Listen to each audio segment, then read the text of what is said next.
उगणं माय एक एक 50-50 हजाराचं आहे. अशी बैल हे पाहायला ताकद लागते माणसात. हुसक्या लोकांची कामं नाहीत ती. काही लोकांना बैल पोळा हे सण आले की दिसतात बैल गोरे असे. उगं नाही दिसत. शेतात काम करायला ट्रॅक्टर लागते मान्य, पण आपली हे खानदानी बैल बी लागतात. जी की आपली परंपरा आहे. बैल पाहायची, गाई पाहायची, म्हशी पाहायची, ती आपल्याला जपवावीच लागते. आता आपला बैल पहा कसा आहे, एकच टप्पू केलेला आहे. पाहू शकता तुम्ही बैल कसा आहे, नंबर 1 प्युअर गावरान बैल. डबल लाल कंदार आपल्याला आवडतच नाही. प्युअर गावरान बैल कसा बसलाय. आणि गोर आहे मित्रांनो, हे गोर शोकान घेतलंय, पण ते का आपलं काही पहा कसं पाहते. गोर उगन माय इकाचं गोर. तुम्ही मित्रांनो चॅनल सबस्क्राईब करेन, पण सबस्क्राईब करा.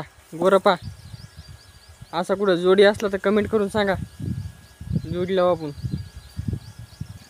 आणि हे पहा, हे आपला बैल आहे. याला सोबती तिकडे बांधला आम्ही वड्याकडे चरायला. पहा बैल कसा आहे.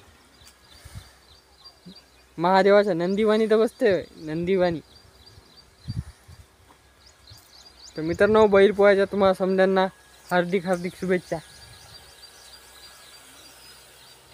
हे पहा, हे गोर आहे आपलं. पहा कसं येते जवळ.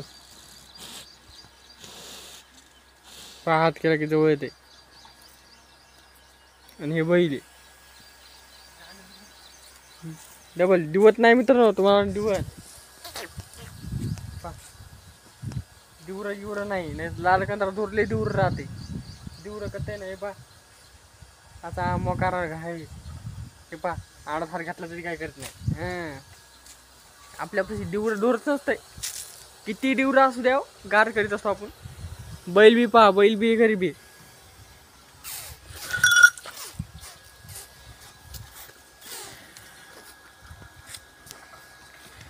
हे पहा बैल बी लय गरीब आहे आपला. पहा बैल ती शांत आहे. हा शांत बैल लागतंय. पहा डबल केवढा आहे. तुम्हाला वाटलं असं नीट कुसाचे. प्युअर गावरान बैल आहे. मला दाखवतो लांबून. पहा बैल केवढा आहे. लहान नाही माहिती बैल, लय मोठा आहे. 50,000चा बैल आहे. आता 1.5 लाखाचा जोड सांभाळावा लागते. ती गोर जोड नाही बरं, दुसरा जोड आहे. गोर समजतात मित्रांनो. चॅनल सबस्क्राईब करा नवीन असाल तर. भेटूया नेक्स्ट व्हिडिओमध्ये. तोपर्यंत धन्यवाद.